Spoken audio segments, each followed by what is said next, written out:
Biology का पहला chapter और इसका प्रैक्टिस होगा। अध्याय 1 पुष्पीय पादपों में लैंगिक जनन और पुष्प की संरचना। यहाँ पे पुष्प की संरचना दो भागों में बांटा गया। सहायक अंग एक होता है लैंगिक अंग। तो सहायक अंग को ही कहा जाता है बाहरी दल और लैंगिक अंग को कहा जाता है पुंकेसर कहा जाता है। तो पुंग की संरचना दो भागों में बांटा गया। किसमें किसमें? सहायक अंग और लैंगिक अंग। ये फूल की संरचना है।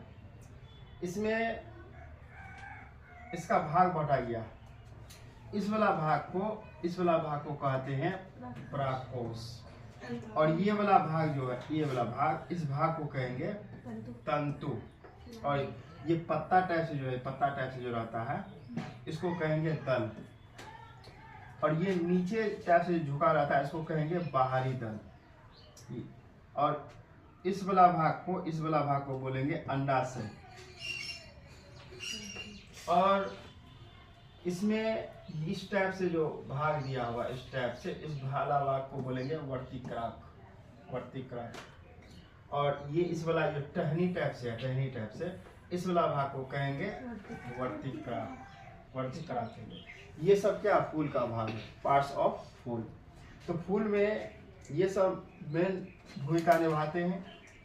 यहाँ पे जो देखा जा रहा है, यहाँ अंडा से होते हैं और यहाँ पे नरजनन तंत्र, यही पराग टूट के अपने में आ जाते हैं तो उसको परागण कहलाता है। और यही हवा के माध्यम से दूसरा या तीसरा फूल में चला जाता है वो परपरागण कहलाता है। अब देखो इससे आगे इसमें लिखा हुआ है पुष्पी पादपों में लैंगिक अंग उसका पुष्प है। पुष्प में परागण तथा अंगों का उत्पादन, परागण तथा निषेचन तथा बीज एवं फूल का विकास का काम संपन्न होता है। अब यहाँ पे नोट्स में लिखा हुआ है कि पुष्पी पादपों में लैंगिक जनन जल तथा स्थल दोनों पर संभव होता है। लैंगिक जनन जल तथा स्थल दोनों पे संभव होते हैं। जल का मतलब होता है पानी और स्थल मतलब होता है जमीन।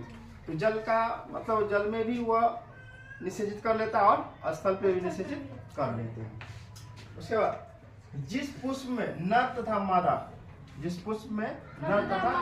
मादा जनन अंग एक स्थान उपस्थित होते हैं वे पुष्प द्विलैंगिक या उभयलैंगिक कहते हैं। जैसे मक्का हो गया, मटर, सरसों, गेंदा, इन सब को कहेंगे क्या? द्विलैंगिक। हाँ, द्विलैंगिक कहेंगे या उभयलैंगिक कहेंगे इसको। बस ध्यान में रखते जाना है, लिखना है कम, प्रैक्टिस करना है ज्यादा। अब जिस पुष्प में नर तथा मादा जनन अंग अलग अलग होते हैं, अलग अलग उपस्थित होते, उसे एक लैंगिक कहते हैं। अब यहाँ पे द्विलैंगिक और एक लैंगिक आ गया तो इसको कंफ्यूजन डालता है बहुत, एक लैंगिक और द्विलैंगिक। तो द्विलैंगिक जिसमें एक ही में पाया जाता है, नर और मादा, है ना। और एक लैंगिक जिसमें नर और मादा अलग अलग होते हैं, एक लैंगिक। तो एक लैंगिक मतलब जिस तरह मान लो एक लैंगिक मतलब एक में पाना चाहिए, लेकिन इसका उल्टा याद रखना, एक लैंगिक में अलग अलग और द्विलैंगिक में एक साथ। अब यहाँ पे पुष्प की संरचना,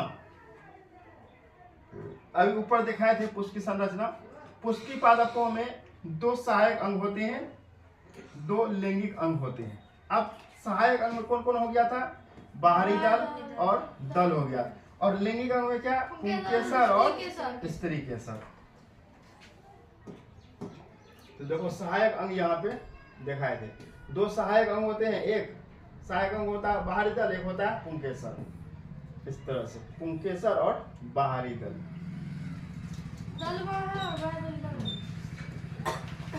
अब यहाँ पे नोट लिखा हुआ है, नोट कि बाहरी दल का मुख्य काम पुष्प को सुरक्षा प्रदान करना। बाहरी दल का काम क्या है? फूल को सुरक्षा प्रदान करना। अब यहाँ देखो दल क्या होता है? दल पुष्प के बाहर दल के ऊपर अनेक रंगीन परत पाए जाते हैं। ऐसे प्रत्येक रचना को पंखुड़ी कहते हैं और इससे समूह को दलपुंज कहा जाता है। अनेक फूल जो होता है अनेक प्रकार से परत पाए जाते हैं। उस परत चमकीला होते हैं ताकि उसमें सुगंधित आ सके। अब देखो नोट, दलपुंज का मुख्य काम परागण के लिए कीटों तथा पक्षियों को अपनी ओर आकर्षित करना। फूल का काम होता है। हाँ, यहाँ पे दलपुंज का मुख्य कार्य पर परागण के लिए कीटों तथा पक्षियों को अपनी ओर आकर्षित करना होता है। इसके लिए पक्षियों और कीटों को अपनी ओर आकर्षित क्यों होते हैं? क्योंकि अपनी ओर आकर्षित करने का मतलब यही है कि हाँ, नाइट्रोजन नहीं, उससे परागित करता है। इसलिए फूल और पक्षी को अपनी ओर क्या करते हैं? लुभाते हैं, आकर्षित कर लेते हैं। हाँ, आकर्षित कर लेते हैं। Yes, sir. अब देखो यहाँ पे कुछ दिया हुआ है, एक फूल है ना, पुष्प के नर जनन संरचना है। पुष्प का नर जनन क्या होता है कि ये वाला जो भाग होते हैं, ये वाला भाग, इस वाला भाग को कहेंगे तंतु। क्या कहेंगे? और ऊपर में जो छत्ता टाइप से रहेगा, छत्ता टाइप से, को बोलेंगे परागकोश, हाँ, एंथर। और नीचे वाला भाग को बोलेंगे दुरस्थ सिरा, मतलब इसके नीचे रहता है, या इसको बोलेंगे परागकण। क्या कहेंगे? परागकण। और नीचे वाला जो भाग रहता है यहाँ पे, ये वाला भाग, इसको बोलेंगे समिश्र सिरा। और इस वाला भाग को बोलते हैं पुष्पासन। ये पुरुष तंत्र होता है किसमें? फूल में पुरुष भाग होता है फूल का।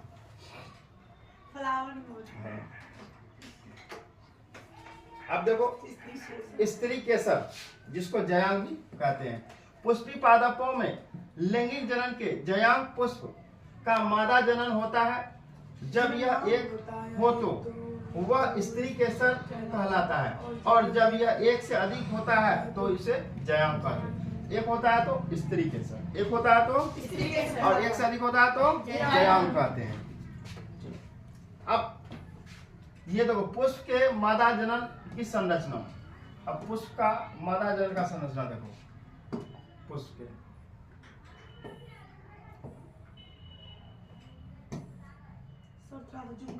चलो देखो। अब यहाँ पे फूल के बीचों बीच जो रहते हैं, फूल के बीचों बीच जो पाए जाते हैं, इस टाइप से रहते हैं, इस टाइप से ऐसे।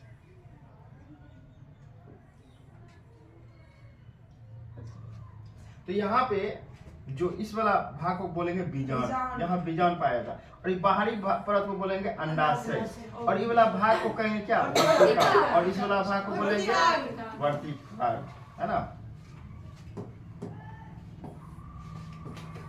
अब देखो पुष्प के कार्य क्या क्या है? एक फूल का प्राथमिक काम पुष्प के नर तथा मादा युग्मक का संलयन की क्रिया करके नई संतति का निर्माण करना। फूल का काम है एक पुष्प दूसरे पुष्प से अभिक्रिया करके एक नया पुष्प का निर्माण करना। क्या है? फूल का काम है। उसके बाद दूसरा, फूल वह स्थान है जिसमें गैमेट्स विकसित होते हैं। फूल वह स्थान है जिसमें गैमेट्स विकसित होते हैं। तो निषेचन के कुछ समय बाद फूल का अंडाशय फल में विकसित होता, जिसे बीज कहते हैं। बीज किसे कहते हैं? निषेचन के बाद, है ना, बाद फूल का अंडाशय फल में, हाँ, फल में, फूल का फल में विकसित होना, वो क्या कहता है? बीज कहते हैं। कुछ फूल जानवरों, पक्षियों या अन्य कीड़ों की आकर्षित करते हैं ताकि वे परागकण का स्थानांतरण के लिए वाहक बन सके। मतलब फूल कुछ ऐसा रंग बिखेरते हैं, कुछ ऐसा गंध छोड़ते हैं, कुछ ऐसा स्माइल छोड़ते हैं जिससे कीट पक्षी अपने ओर आकर्षित हो जाते हैं। तो इसको क्या बोलेंगे? ये फूल का काम है। फूल का काम ये सब है, इनमें से ऑब्जेक्टिव बन सकता है। चलो अब देखो यहाँ पे दिया है परागकोश का अनुप्रस्थ काल। ये परागकोश है। तो परागकोश दो, है ना, पालियों का बना होता है। कितने पाली? दो पाली, एक इधर एक इधर। तो अब यहाँ देखो ये वाला भाग जो होता है, ये वाला गोल टाइप से जो है गोल, तो इसको कहते क्या? टेपिटम। और इस वाला गोल वाला भाग को सिंपली उत्तर। ये घेरा वाला लाइन को क्या कहेंगे? ये बाहर वाला घेरा बाहरी त्वचा। ये बीच वाला को बीजाणु जनन उत्तक कहेंगे। तो क्या कहेंगे? बीजाणु जनन उत्तक। बोलना पे सुन। अब देखो बाहरी त्वचा जो जो अभी पढ़ा ना उसी के बारे में दिया है। क्या है बाहरी त्वचा? यह परागकोश के सबसे बाहर का भाग होता है। जिस तरह हम लोग यहाँ त्वचा हम लोग को, इसका क्या काम है? हमारे शरीर का रक्षा करना। क्या काम है? हमारे शरीर का रक्षा करना। कट फट जाता है तो ये हमारा क्या करता है? पहले यही करता है, रक्षा करता है। उसी प्रकार से बाहरी भाग इसका भी रक्षा करता है।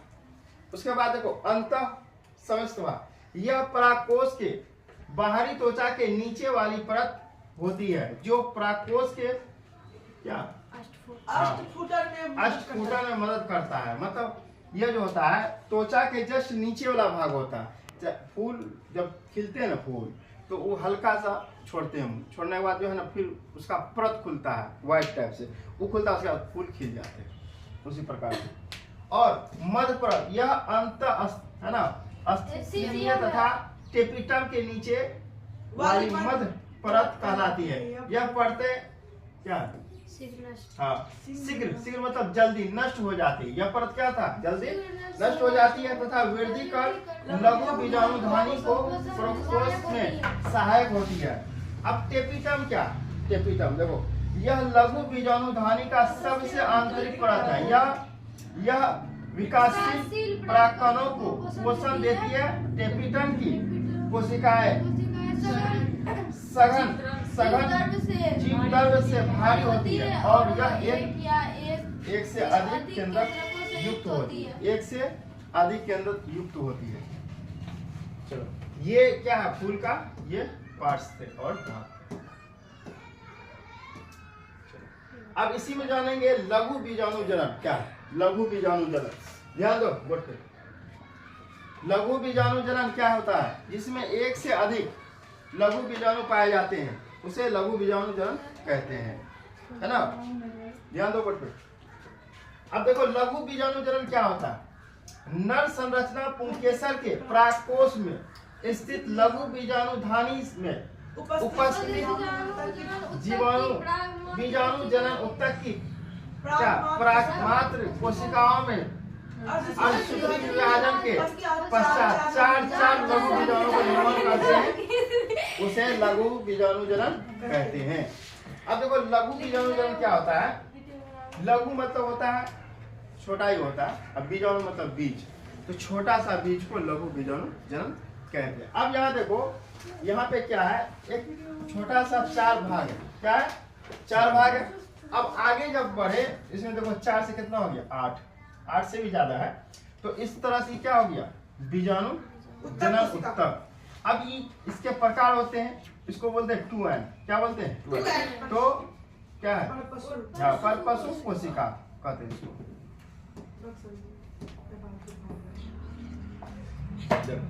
यहाँ पे इसको बांटा गया, इस भाग को बांटा गया है ना? समसूत्री विभाजन 2 भागों में बांटा गया है ना? प्राथमिक भित्ति कोशिका और प्राथमिक क्या है? पुंजाणु जनन। और इसको एक भागों में बांटा गया है, इसको भी क्या भागों में बांटा गया? 4 भागों में। तो बाहरी त्वचा, अंतःस्तरीय, मध्य और टेपिटम।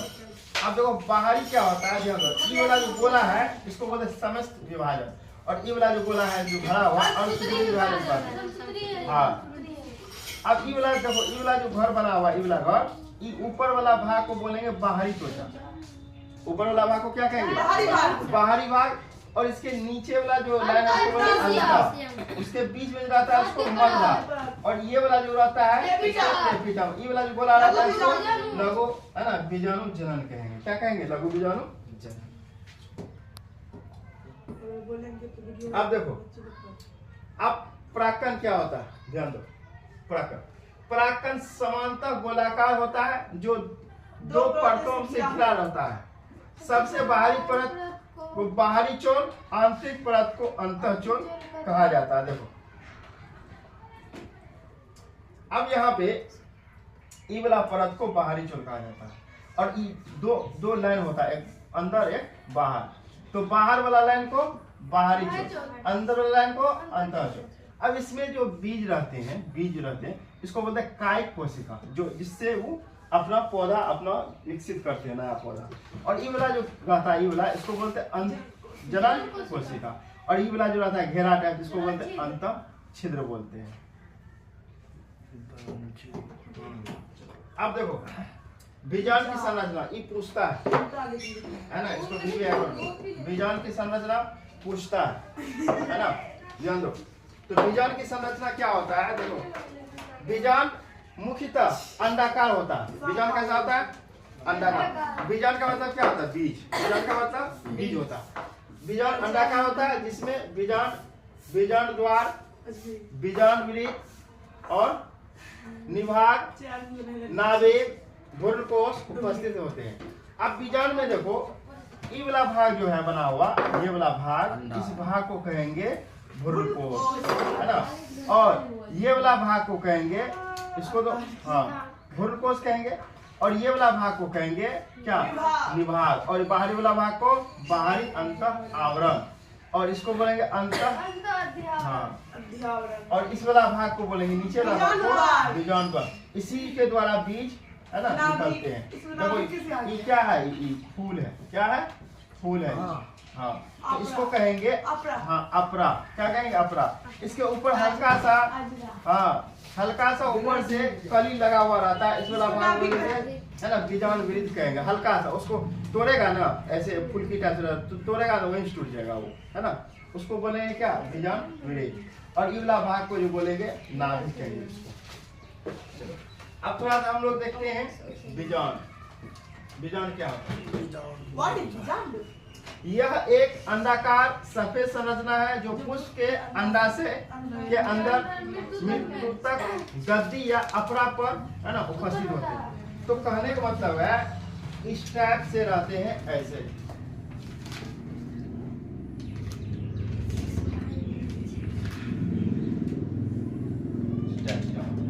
मिले रहते, ये वाला भाग को कहेंगे अपरा। ये वाला भाग एक और परत से ढका रहता है, इस वाला भाग को बोलेंगे अपरा कहेंगे, ये वाला भाग को। चलो अब देखो है ना क्यूनिकल। क्या क्यूनिकल, यह बीजांड का वृत्त है जिसके द्वारा यह अपरा से जुड़ा होता है।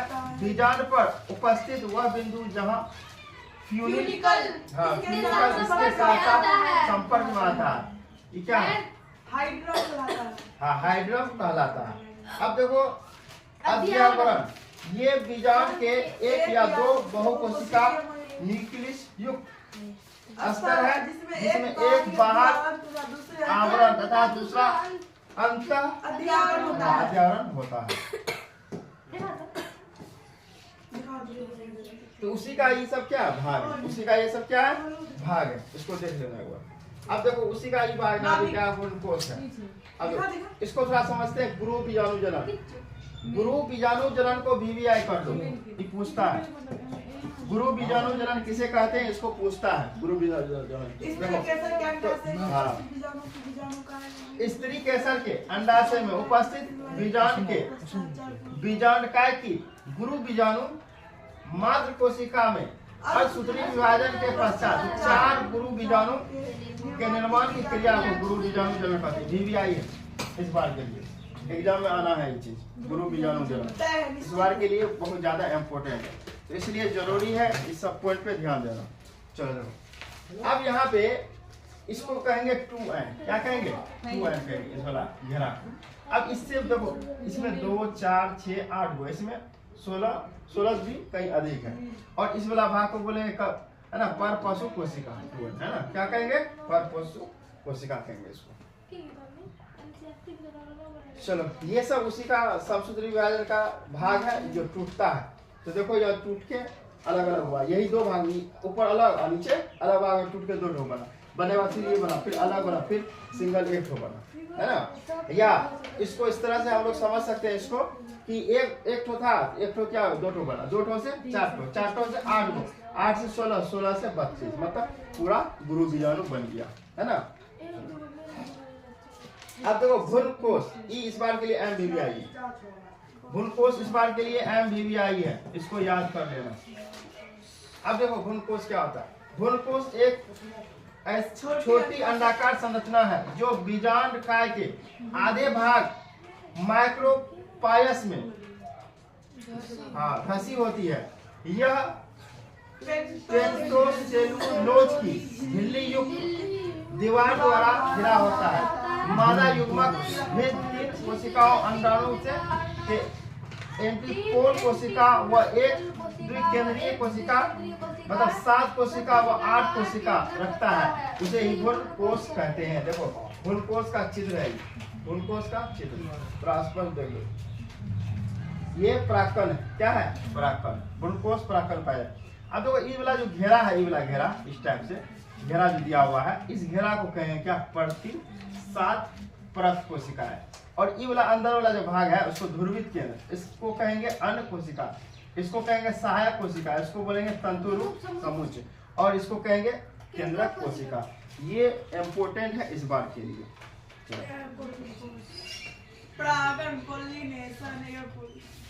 देखो अब इसके बारे में अभी तुरंत ऊपर समझाया तीनों परत बारे है ना।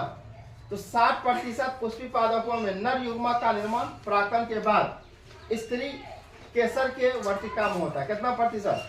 60% होता है। उसके बाद 40% पुष्पी पादपों का निर्माण केसर के परागकोश में होता है। अब देखो द्विलिंगिक पुष्प, ध्यान दो, द्विलिंगिक EVMBVI द्विलिंगिक। हाँ ध्यान दो, समझने वाली बात।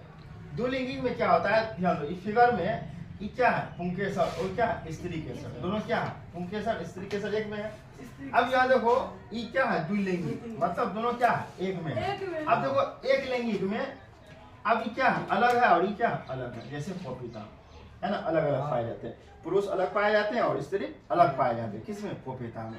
तो ये क्या कहलाएगा? एक लैंगिक। एक लैंगिक में देखो पुरुष अलग है और नर अलग है, और यहाँ पे क्या? दोनों एक ही में है। अब द्विलिंगिक फिगर से समझ में आया? अब देखो, अब थोड़ा सा इसमें समझो, एक लैंगिक और द्विलिंगिक बोलो। अब देखो एक पौधा है, पादप है ना, ये द्विलिंगिक है, ये पुष्प द्विलिंगिक है। क्यों द्विलिंगिक है? ऐसे देखो ये पादप है, द्विलिंगिक है, या एक लिंगिक पुष्प है। क्यों? क्योंकि इसका जो होता है, यहाँ देखो यहाँ पे दोनों क्या साथ में, दोनों क्या साथ में है ना, और यहाँ क्या दोनों अलग अलग है। पुरुष है यहाँ और यहाँ पे क्या नर है, इसीलिए क्या एक लिंगिक।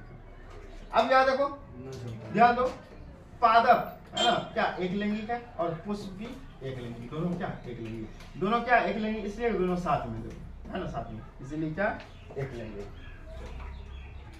अब आगे बढ़ते हैं। परागकण के दो प्रकार के होते हैं। परागकण दो प्रकार के होते हैं, एक होता है परपरागण, एक होता है स्वपरागण। परपरागण क्या होता है और स्वपरागण क्या होता है? परपरागण का डेफिनेशन दो।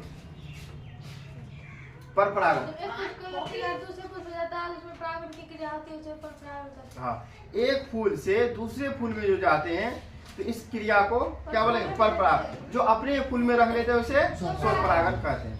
तो इसी प्रकार से देखो मटर क्या है? स्वपरागण है, परपरागण। मटर है ना स्वपरागण, और टमाटर वो भी स्वपरागण है।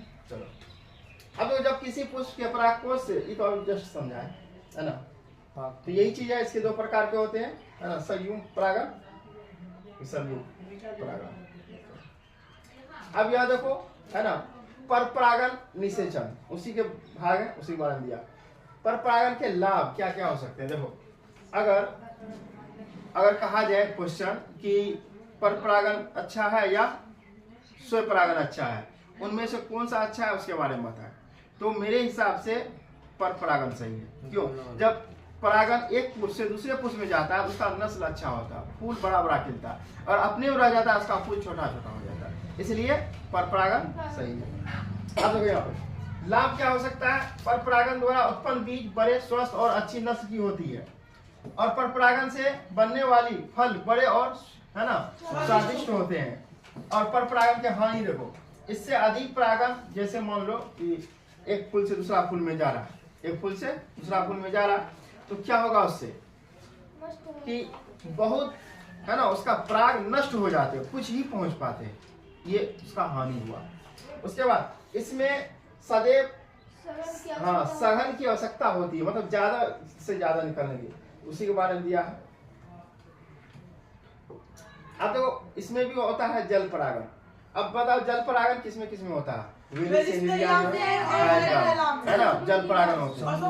जल के द्वारा जो बह के परागण होता है उसे जल परागण कहते हैं। कमल में कौन सा परागण होता है? कमल फूल। क्या कि जल में कमल होते हैं, जल के ऊपर होते हैं, इसलिए कीट परागण उसमें होगा। अब देखो कीट परागण, मधुमक्खी हो गया, तितली हो गया, ये क्या कीट द्वारा परागित को कीट परागण कहते हैं। पक्षी परागण, पक्षी इसमें होता है ना। पक्षी परागण, पक्षी का लोल बड़ा बड़ा होता है, जो कि वो क्या बोलते हैं, हॉर्न वाला जो फूल आता है उस समय मतलब अपने लोल से मतलब उसको स्कंद लेते हैं, उसमें परागण चिपक जाता है हल्दी टाइप से, फिर दूसरा उसमें जाते हैं लेके फिर वहां झड़ जाते हैं, तो यह परागित होता है। अब देखो जब परागण की क्रिया चमगादड़ के माध्यम द्वारा संपन्न होती है तो उसे चमगादड़ परागण कहते हैं। जैसे उजला पुष्प, चंपा, चमेली आदि। कदम में किसके द्वारा परागण? तो अम्लीय पुष्प है ना, और उन्मूलीय परागित पुष्प और अनुमूलीय परागित पुष्प। यह अन्य प्रजाति के पुष्पों के समान ही होते हैं, जिसके परागकोश स्वयं वतिकराक अनावृत होते हैं और तथा उन्मूलीय पुष्प कहलाते हैं। सुनिश्चित रूप से अब देखो कृत्रिम शरीकरण है ना, ये दो प्रकार के होते हैं, विपुंसक और बॉन्डिंग। हाँ, कृत्रिम द्वारा जो फूल को परागित किया जाता है उसे कृत्रिम फूल मतलब परागण कहते हैं। अब बेगिंग क्या है? बेगिंग और हाँ विपुंसक, वह प्रक्रिया बहुत इंपॉर्टेंट है। कृत्रिम संकरीय दो प्रकार होते हैं, कौन कौन? विपुंसक और बेगिंग। विपुंसक क्या होता है? वह प्रक्रिया जिसमें नर जनन पुंकेसर के परागकोश को चिमटी की सहायता से पुष्प के अलग कर दिया जाता है। यह प्रक्रिया को द्विपुष्प में है ना, द्विलिंगी पुष्प में किया जाता है, उसे विपुंसन कहते हैं। मतलब चिमटी के सहायता उसको तोड़ के उसमें परागित किया जाता है, उसे क्या बोलेंगे? विपुंसक। हम लोग विपुंसक होता है जो दंपति संतान पैदा नहीं कर सकते हैं, उसे विपुंसक कहते हैं। अब देखो है ना, बेगिंग क्या होता है? इस प्रक्रिया में पुष्प के थैली में पुष्प की थैली से ढक दिया जाता है, जो बाहर पेपर पतले कागज बटर पेपर की बनी होती है, ताकि इसके वतिग्राहक अवांछित परागी से बचाया जा सके। इस क्रिया को बेगिंग कहते हैं। मतलब उसका जड़ को ढक दिया जाए, उसे क्या बोलेंगे? बेगिंग कहते हैं। दोहरा निषेचन, फर्टिलाइजेशन है ना। दोहरा निषेचन क्या होते हैं? डबल फर्टिलाइजेशन क्या होता है? बहुत इम्पोर्टेंट है ये, MBBI बहुत ज्यादा इम्पोर्टेंट है। BBI पूछ दिया इसको, अगर पूछ दिया है तो नहीं पूछे, लेकिन 50% है चांस की आ सकता है, और पूछा होगा।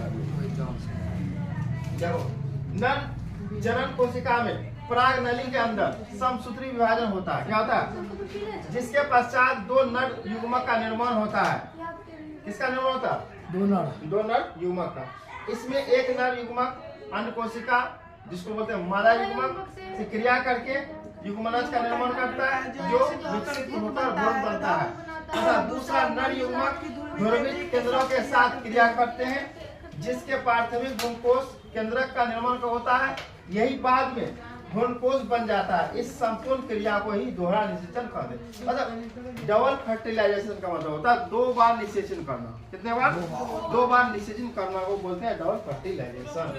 चलो अब देखो आगे, यही डबल फर्टिलाइजेशन, इसको थोड़ा समझ लेते हैं। अब यहाँ पे देखो इतने जान लो, डबल का मतलब 2, डबल का मतलब 2। वो 2 क्या करता है? एक बार निषेचन होने के बाद पुनः उसको फिर से निषेचित कर लेता है, जिसे हम डबल फर्टिलाइजेशन कहते हैं। देखो एक बार निषेचित किया, ये क्या है? इससे आके इसमें निषेचित किया और यहाँ मिला रहता है, फिर इससे क्या कर लेगा? निषेचित कर लेगा।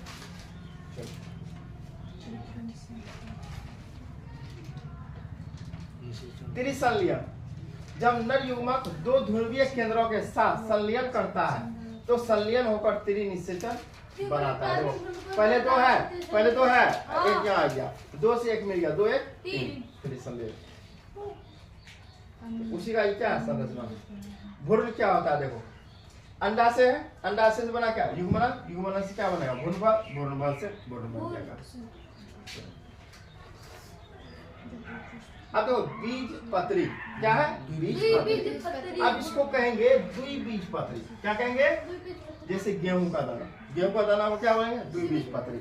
अब देखो एक बीजपत्री जिसमें एक ठो बीज हो, जिसमें एक बीज हो उसे एक बीजपत्री कहते हैं। उसी के बारे में दिया है बीजपत्री। फल देखो, फल निषेचन के बाद बीजाणु परिपक्व होकर बीज बनाते हैं और अंडाशय एक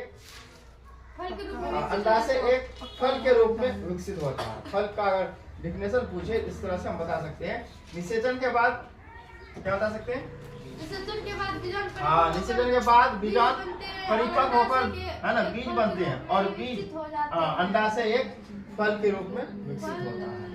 और फल कितने प्रकार होते हैं, तीन प्रकार के होते हैं फल। हाँ, सत्य सत्य फल, असत्य फल और निषेध फल, ये बहुत इम्पोर्टेंट, इसको भी बैक करो।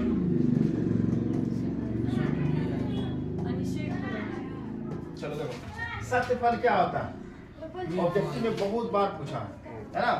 देखो वे फल जिसका निर्माण निषेचन के पश्चात अंडाशय से होता है, जैसे आम, संतरा, है ना।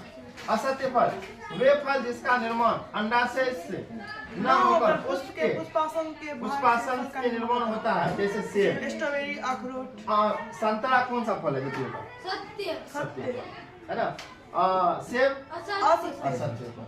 अब देखो अनिषेचित फल, जब फलों का निर्माण बिना निषेचित के होते हैं उसे, जैसे केला, केला में निषेचन का भी जरूरत नहीं है, अपने आप होता है। हाँ अपने होता है। उसके बाद अनानास जिसमें बीज ना हो, जिसमें बीज ना हो उसमें निषेचन नहीं होता। केला में बीज होता है ना, होता तो है। फिर नहीं होता है। अंगूर भी हो सकता है हाँ, सर ना, अंगूर ना, अंगूर में होता है, वो लास्ट समय में खाओ अंगूर, वो अच्छा मतलब बीज नहीं है सर। होता है। शुरू में नहीं होता है लेकिन अंत होता है। असंजनन है, देखो ये भी VVI कर लो इसको, VVI इस बार के लिए बहुत ज्यादा। असंजनन क्या है, अलैंगिक जनन की एक सामान्य विधि है जिसमें नए पौधे का निर्माण युग्मकों के संलयन के बिना ही होता है, उसे असंजनन कहते हैं। इसका महत्व क्या है, असंजनन में गुणसूत्री का पूर्णतः संयोजन नहीं होता, अतः इसमें पौधे के लाभदायक गुणों को अनिश्चित समय तक सुरक्षित रखता है, उसे क्या बोलते हैं, असंजनन। बहुगुणता, ये भी VVI कर लो, बहुगुणता है ना। कुछ आवर्त जीवी अपने बीज में एक से अधिक गुण उत्पन्न करते हैं, इस परिघटना को बहुगुणता कहते हैं। जैसे नींबू, संतरा। क्यों बहुगुणता मतलब होता है एक ना, क्योंकि एक साथ बहुत सारा ही फल देते हैं, एक साथ बहुत सारा गुच्छा गुच्छा फल दिया जाता है। लीची, हाँ लीची गुच्छा गुच्छा फल एक साथ सर ये नींबू, संतरा, मौसमी भी हो सकता एक बीज में एक से नहीं, ऐसे में क्या पता है।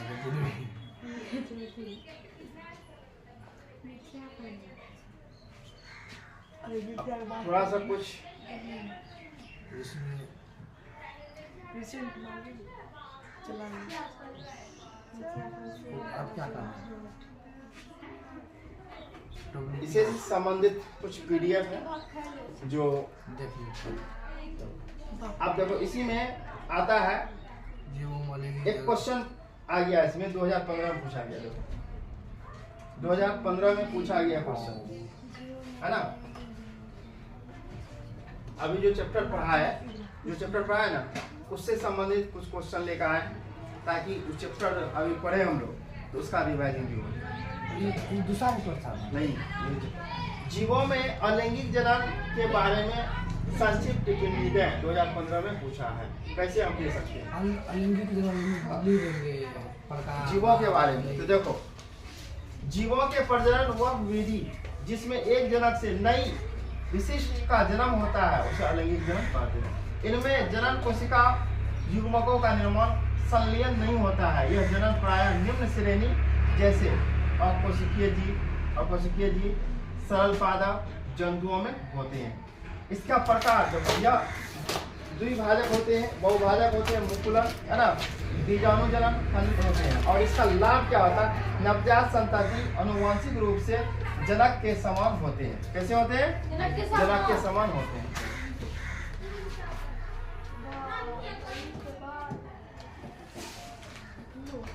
एक और क्वेश्चन ले लेते हैं इससे संबंधित। ये क्वेश्चन पूछा गया 2014 में। 2014 में पूछा ये क्वेश्चन, बहुत इम्पोर्टेंट है। मैं पूछेगा अलैंगिक जनन मुकुलन से आप क्या समझते हैं, है ना?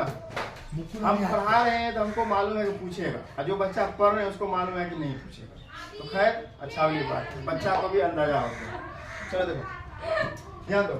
तो मुकुलन एक प्रकार का अलैंगिक जनन है। मुकुलन क्या है? अलैंगिक। इसमें किसी जीव शरीर में बाहरी अथवा आंतरिक मुकुलन जिसमें एक से अधिक, है ना, टोटी पेटेंट कोशिका उपस्थित होता है और उससे नहीं जाती। मुकुलन मतलब होता है, मान लो एक परिवार है, उसमें उस परिवार में 4 लड़का हुआ। अब चारों सियान हुआ, फिर शादी ब्याह उसका करा दो। कराने के बाद फिर अलग अलग घर बसाएगा, न बसाएगा तो क्या हुआ? एक ही परिवार लेकिन 4 ठो घर बन गया, तो क्या हो गया? मुकुलन का। मतलब एक जैसा, है ना, एक ही परिवार या एक ही पौधे के शाखा जो अलग अलग हो जाते हैं उसे मुकुलन कहते हैं।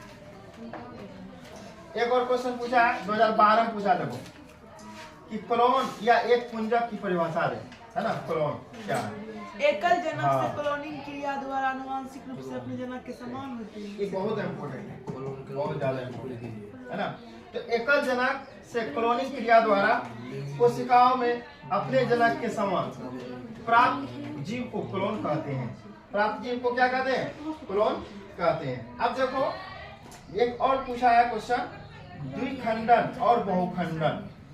एक चीज और जान लो, द्विखंडन और बहुखंडन होता क्या है? द्विखंडन का मतलब होता है जो 2 भागों में जिसको हम तोड़ सकते हैं उसे द्विखंडन कहेंगे, और जिसको हम 2 से अधिक भागों में तोड़ेंगे उसे बहुखंडन कहते हैं। तो उसी प्रकार से देखो, द्विखंडन में जीवों का 2 भाग होते हैं, है ना, और बहुखंडन में बहुत सारे, जैसे अमीबा, है ना, बहुखंडन में एक जीव के, द्विखंडन कई जीव होते हैं। अब देखो एक क्वेश्चन और है यहाँ पे पूछा है कब? 2020 में पूछा। अलैंगिक तथा लैंगिक जनन में अंतर दें। लैंगिक जनन और लैंगिक, आप जस्ट बताएं, दोनों का अंतर दे देगा। अब एक क्वेश्चन पूछ देता है कि जल परागन के बारे में उदाहरण सहित बताएं। जल परागन के बारे में उदाहरण सहित बताएं। तो जल परागन जल में होता है, जैसे हाइड्रिला वेलिसनेरिया क्या है? जल परागन। अब देखो एक और क्वेश्चन यहाँ पे दिया हुआ है। हाँ, एक और तो मध्य चक्र ऋतुस्राव चक्र के बारे में बताएं। देखो मध्य चक्र क्या होता है और ऋतुस्राव क्या होता है? तो मध्य चक्र और ऋतुस्राव चक्र। मध्य चक्र मतलब बीच, मतलब जो गाय भैंस बकरी सब में होता है, मध्य चक्र पाया जाता है। क्यों? जो हर 6 महीना में एक नए संतान को जन्म देता है उसे मध्य चक्र में आता है। जो साल लगाता है, 9 माह लगाता है, उसको ऋतुस्राव चक्र कहते हैं। तो देखो यहाँ पे, है ना, मध्य चक्र। जानवरों में जन्म प्रावस्था के दौरान अपरास्तनिक मादा के अंडाशय के सक्रियता में चक्रीय तथा सहायक वाटिका और हार्मोन परिपक्व होने लगते हैं। नन प्राइमेट स्तनधारी जैसे गाय, भेड़, कुत्ता, चूहा, बाघ, इस सब में क्या होता है? क्या होता है इसमें? मध्य चक्र, ऋतुस्राव चक्र। हाँ, ऋतुस्राव। और मध्य चक्र किसमें पाया जाता है? हाँ, प्राइमेट। जैसे हो गया, ऐसे चक्रीय परिवर्तन होते हैं जिसमें मध्य चक्र कहलाता है, लेकिन मध्य चक्र यही होगा, ये इसी का, है ना। नन प्राइमेट में मध्य चक्र होता है और प्राइमेट में ऋतुस्राव चक्र होता है ना। प्राइवेट में ऋतुस्राव है, देखो ऋतुस्राव चक्र कहते हैं। इसमें बंदर हो गया, गोरिल्ला हो गया, एप्स हो गया, मनुष्य हो गया, ऐसा में क्या होता? ऋतुस्राव। बोले ना, इसको कंफ्यूज नहीं करेगा। देखो मध्य चक्र मतलब बीच, ऋतुस्राव मतलब साल।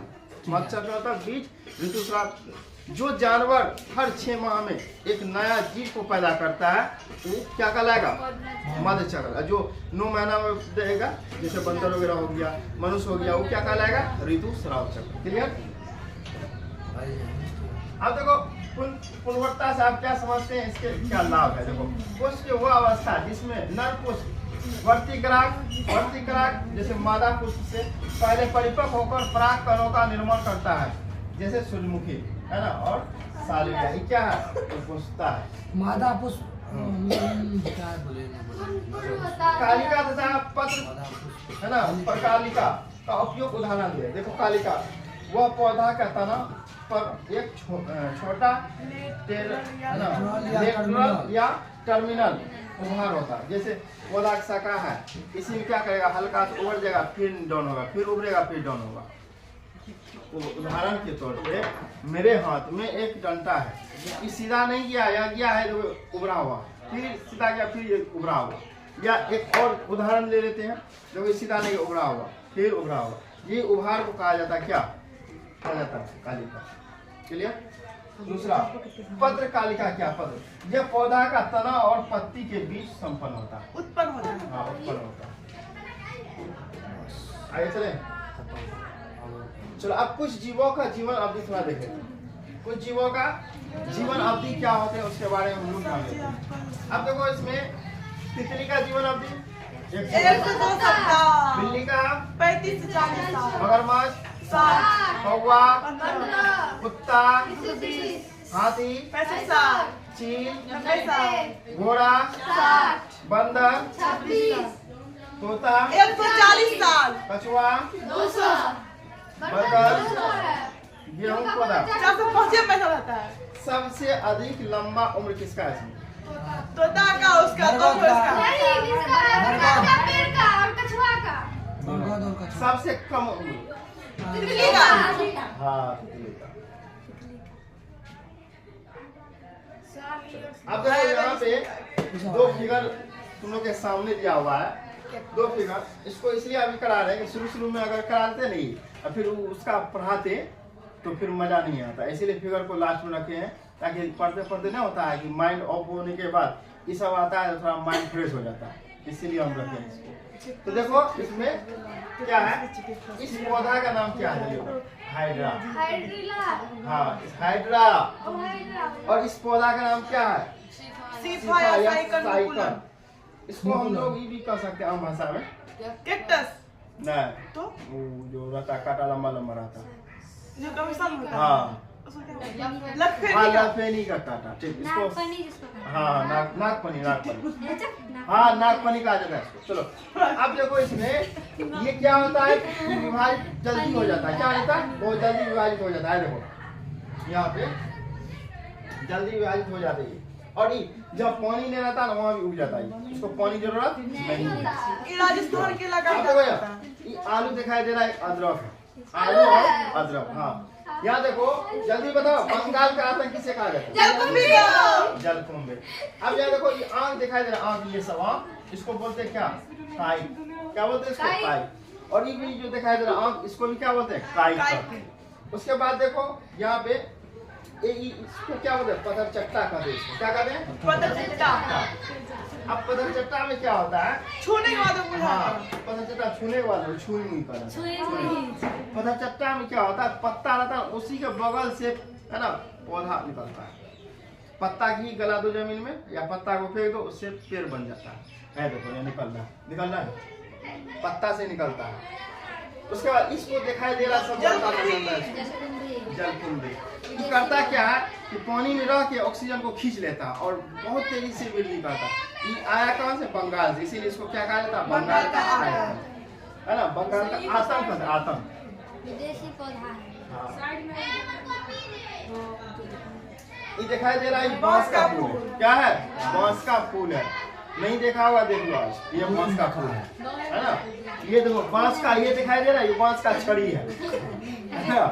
ठीक, अब देखो यहाँ पे नीला पुरंजी है ना, 12 वर्ष में एक बार पुष्प देता है। कितना? 12 साल में एक बार पुष्प देता है। चलो अब देखो यहाँ पे कुछ हाँ जीप को लिए हैं है ना। तो इसको देखो, ये क्या है? केचुआ। वो मट्टी चालता, मट्टी ना, केचुआ मिट्टी चालता। तो इसको खेत में रहना जरूरी है, केचुआ। अगर कहा किसानों का मित्र किसे कहा जाता है तो केचुआ। और ये देख रहा है केचुआ का ही अंग है। क्या? केचुआ का अंग। इसको पहचानता होगा तुम लोग? हाँ ऊपर होता है, ऊपर है ना, वही सबका ये सब क्या भाग है? फूल है, फूल जो जड़ से होता है। थोड़ा सा देखो सेब, ध्यान दो क्या करें, कल के लिए क्लास लाने दो और कुछ ऑब्जेक्टिव रह गया। कल आप सर्कल आज इसको खत्म ही कर देते हैं, 2 मिनट और रुको ना। खोपड़ी फट जाएगी केमिस्ट्री पढ़ने के लिए बाकी है। देखो यहाँ पे अब कुछ जीवों के गुणसूत्र देखो। सेब में जल्दी बता कितना पाया जाता? 17 जोड़ा और 34 ठो ऐसे गुणसूत्र पाया जाता है। जैसे बोलेगा युग्मक, युग्मक मतलब जोड़ा, युग्मक मतलब जोड़ा। और ऐसे अगर पूछेगा अर्थसूत्री विभाजन तो क्या? तो इसको कहेंगे एन, इसको कहेंगे 2n। सबसे ज्यादा पूछता किसका मालूम है? घरेलू मक्खी का। हाँ, सबसे ज्यादा प्याज का पूछता है सर जी, उसका भी इसका पूछता ज्यादा, घरेलू मक्खी बहुत ज्यादा पूछता। मनुष्य का गुणसूत्र युग्मक में 23, ऐसे 40। कुत्ता का बताओ? 40 बिल्ली का बताओ? 19 38 हाँ, एक बार देखो इसको।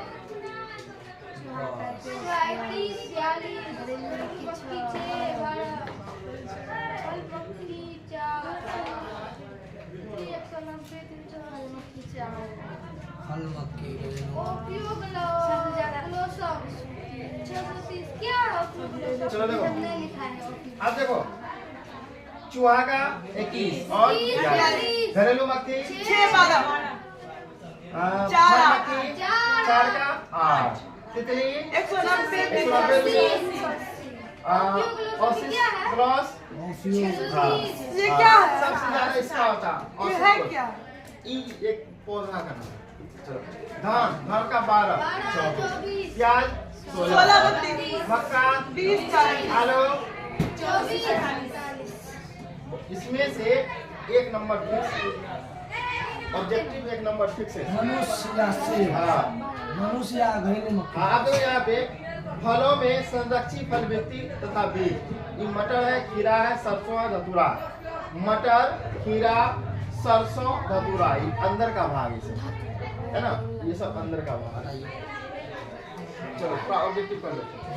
मादा गेहूं। अब इसी से संबंधित कुछ ऑब्जेक्टिव है, उसको कर लेते हैं। ठीक, आज देखो हम लोग चैप्टर किए, उससे संबंधित है ना, उसका जो चित्र था उसको कवर किए, और उससे संबंधित कुछ ऑब्जेक्टिव है 10-12 के, उसको कर लो फास्ट।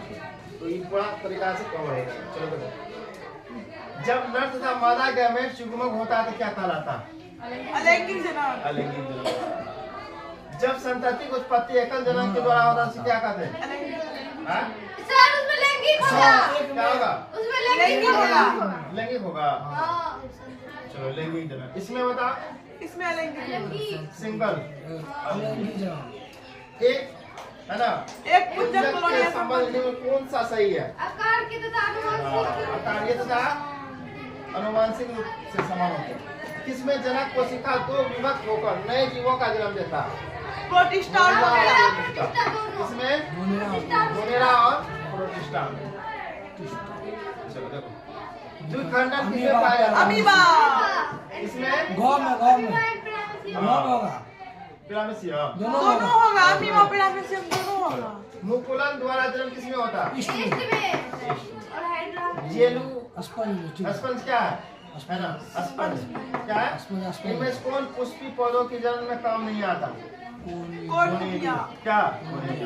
इनमें किसे बंगाल का आतंक कहते हैं? जलकुंभी जलकुंभी को। और केला को भी कहते हैं जलकुंभी। इनमें से कौन ठहरे हुए पानी ऊपर ऑक्सीजन देता है? जलकुंभी। इनमें से पौधे की पत्ती को काटे है ना, काटे किनारे से उपस्थित कलिका होती है किसका? हाँ? हलिया का। अदरक का नहीं होता है, केला का नहीं होता है। इनमें से कौन केवल एक बार अपने जीवन काल में पुष्प देता है? 12 वर्ष में एक बार देता है। है ना। मधुचक्र किसमें पाया जाता है? सभी सब में पाया जाता है मधुचक्र, है ना, इसलिए चल सब। ऋतुस्राव चक्र किसमें पाया जाता है? इसमें सभी होगा। सभी होगा ना, सब होगा।